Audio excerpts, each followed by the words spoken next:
Tooth decay is the #1 childhood illness in this country. It is 5 times more common than asthma and 7 times more common than hay fever.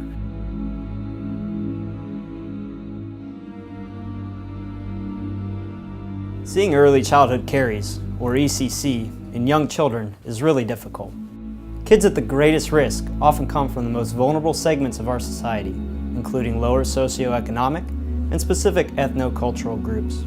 Some have poor dietary habits, less than adequate exposure to fluoride, and siblings and caregivers with caries. Others have special health care needs. The result of ECC is that these kids must deal with pain and infections. They find it hard to chew and sometimes struggle with weight gain.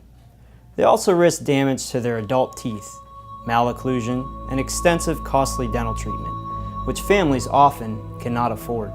Perhaps the most difficult thing about ECC is knowing that it's completely preventable. So why can't just dentists treat this problem, and why do we need other healthcare providers involved?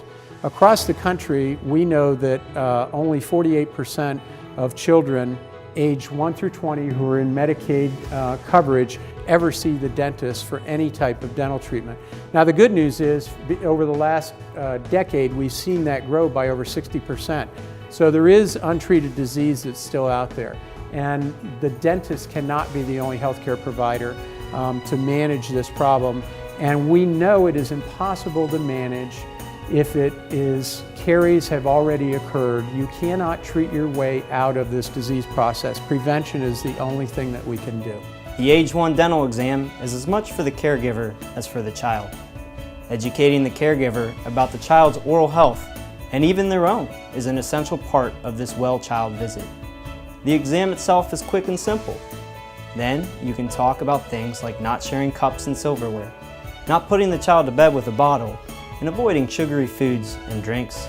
This exam is also the perfect time to encourage regular dental checkups for the whole family, as well as to discuss appropriate brushing for children as they grow, including how to brush, how long to brush, and how much toothpaste to use.